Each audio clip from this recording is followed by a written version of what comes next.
We began this short series by talking about the rebellion of Emperor Go-Daigo in 1331 and the subsequent Kenmu restoration, during which he was joined by many shugo and many disaffected warriors, the reasons for which I have hopefully outlined successfully in the previous two videos. The Kamakura shogunate, of course, did not just stand by and watch. They fought back against the imperial court. Of the military leaders who sided with Go-Daigo, the best was Kusunoki Masashige. Of the military leaders who sided with Go-Daigo, the best was Kusunoki Masashige. We don't know very much about his early life. It's known that he was descended from rural aristocracy, though whether this was actually a sub-branch of the court nobles, Japan's actual aristocracy, who went out to the frontiers in earlier centuries, or whether he was a member of the samurai in a proper sense, as far as I'm aware, is not entirely certain. And I've brought up this topic of aristocracy because it's very important for understanding the daimyo. Now, fair warning, what I'm about to do is attempt to summarize 3 books. Ikigami's The Taming of the Samurai, Friday's Hired Swords, and Mass's Lordship and Inheritance in Early Medieval Japan in about 5 sentences, so if you're interested in the full details, I'd strongly recommend you read those books. In Japan, there was very much a nobility, an aristocracy, in the sense that we would understand the term.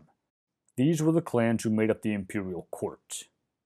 Eventually, those clans, including the imperial family, grew too large, so some branches of the clans were dispatched to different provinces, especially along the frontiers, in order to guard the regions and fight off enemies of the Japanese state.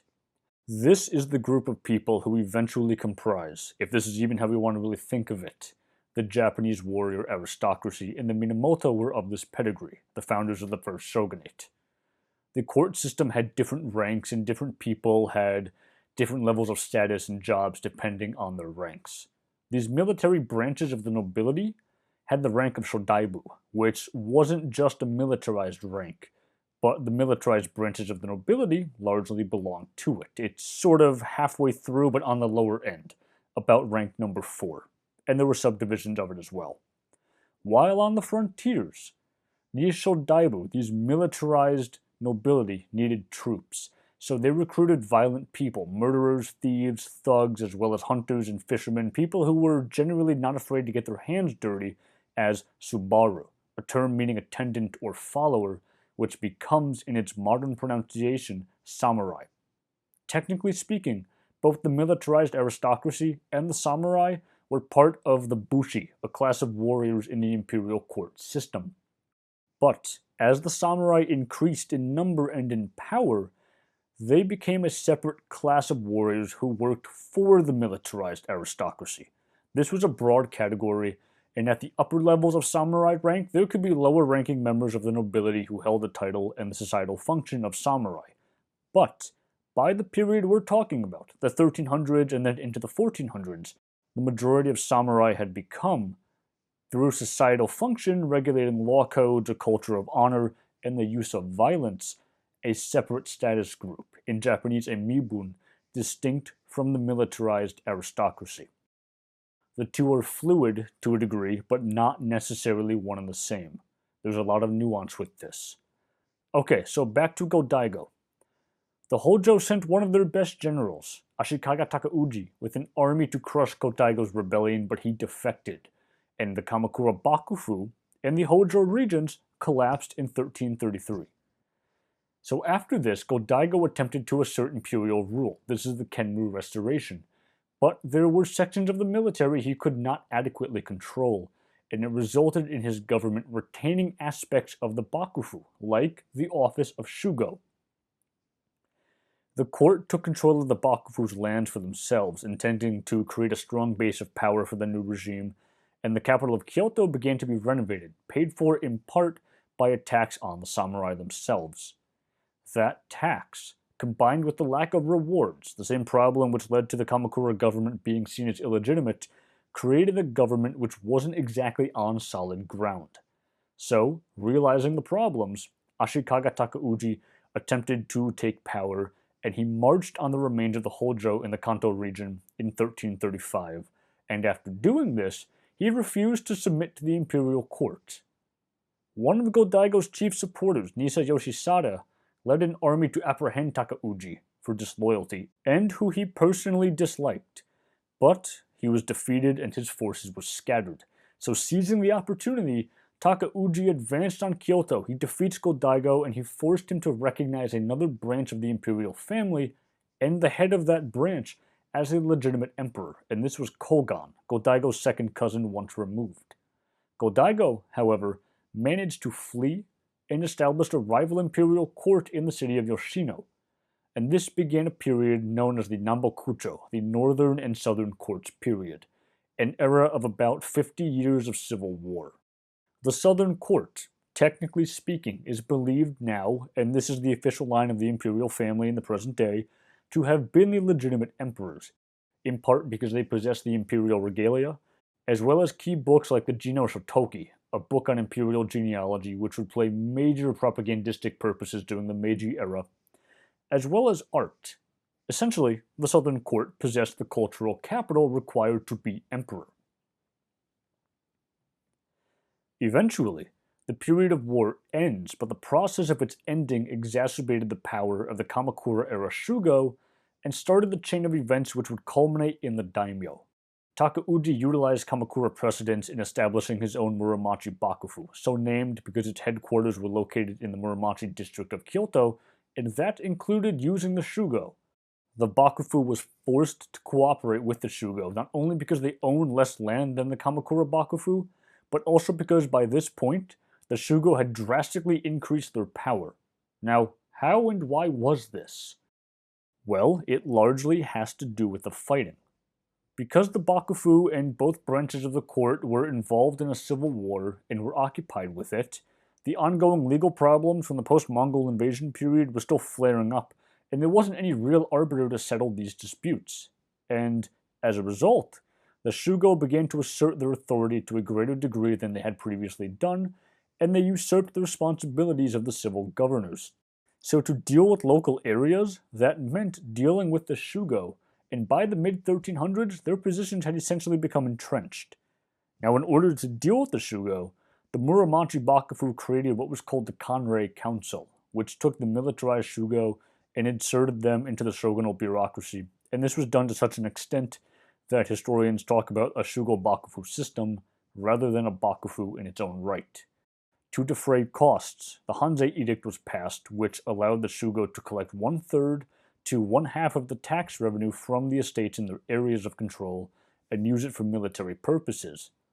But by the 1400s, the shugo had begun to take over the land itself. In 1416, some shugo rebelled, and while it was put down, it demonstrated how weak the Bakufu actually was.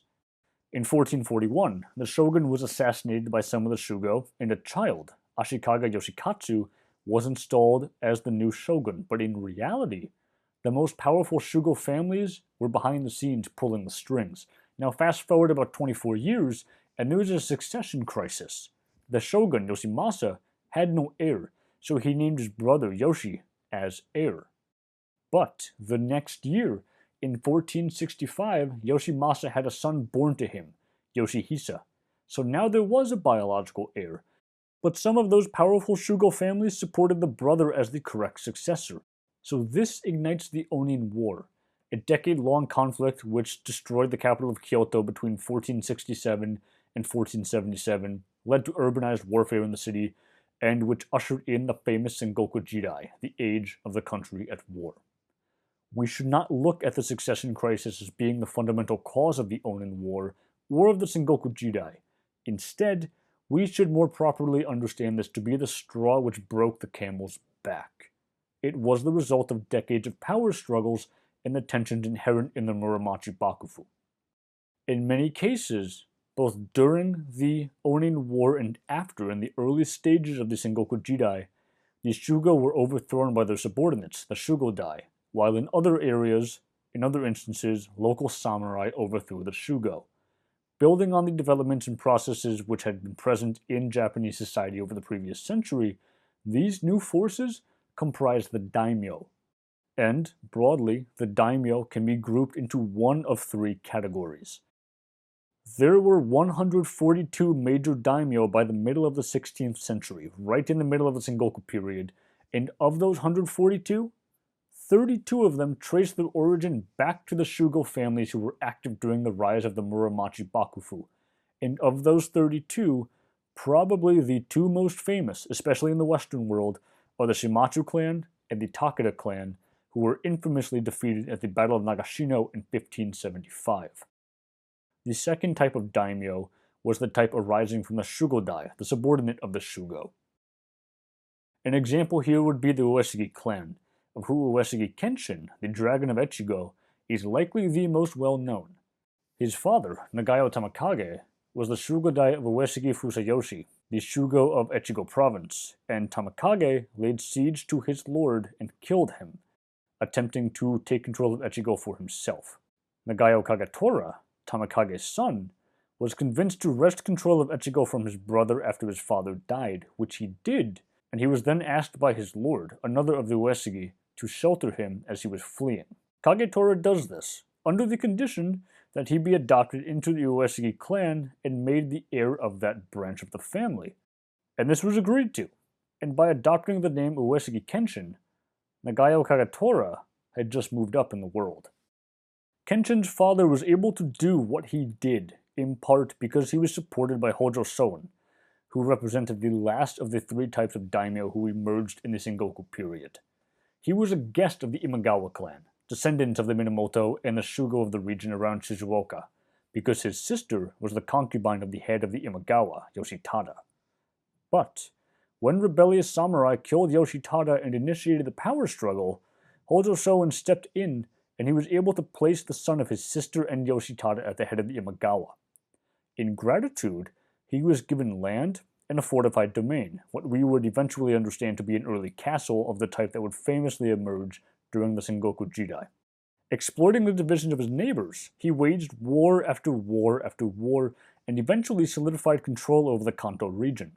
His story was not at all unique, and the daimyo rose and fell constantly over the 130 years of civil war. Now, if you want to talk about Japanese society as being characterized by vassalage, this is when it really begins. The daimyo were beholden to nobody, unlike the earlier shugo. And unlike earlier groups of shugo and jito, who obtained their authority by being appointed to a governmental office, the daimyo appointed vassals to the land directly, and to ensure that there were no problems, male primogeniture, enforcing inheritance through the firstborn male, arose.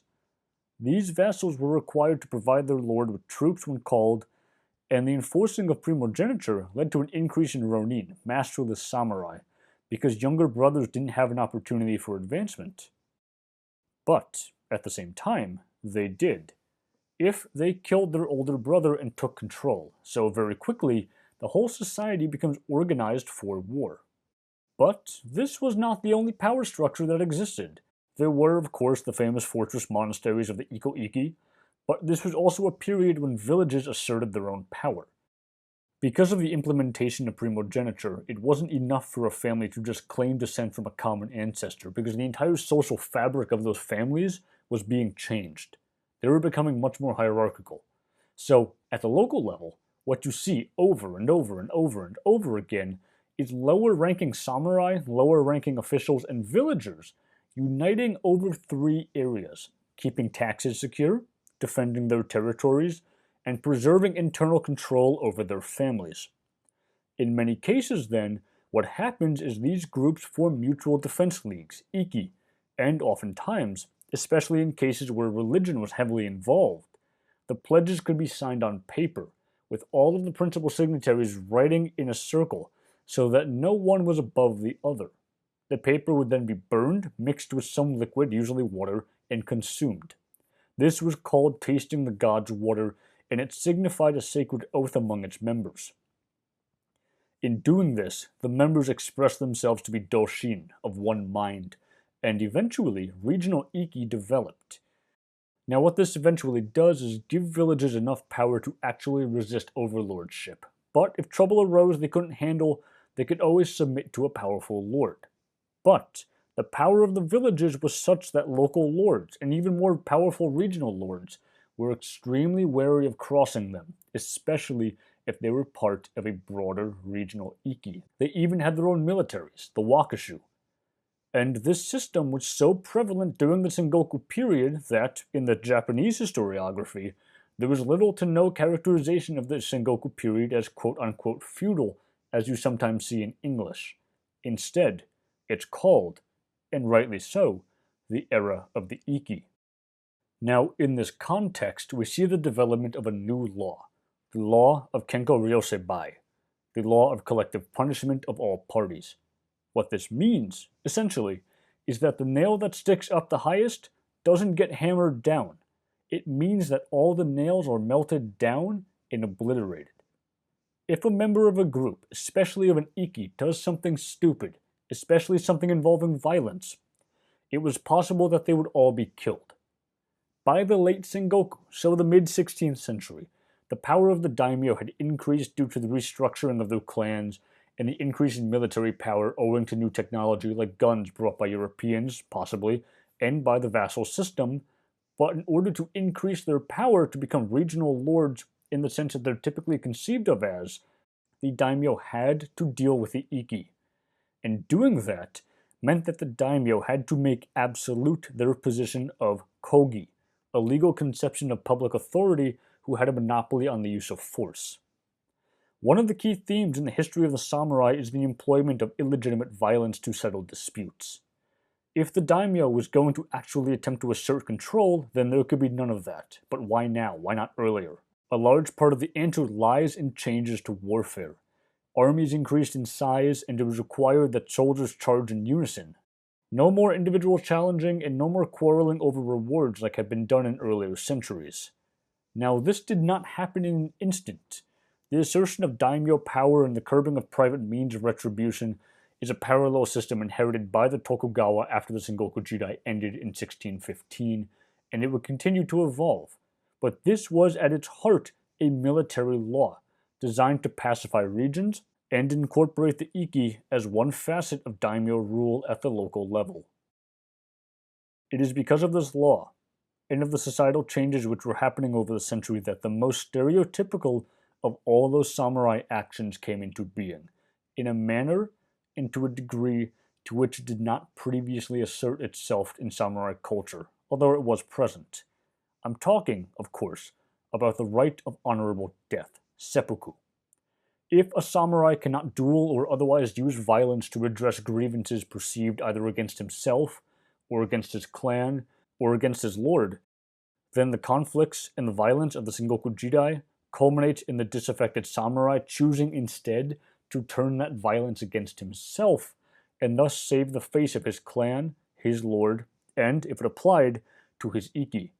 With the rise of the daimyo came also the institutionalization of violence directed against the self, and the right of noble death would march in lockstep with the daimyo into the 17th century, when Japan was pacified, and the samurai finally came into their own.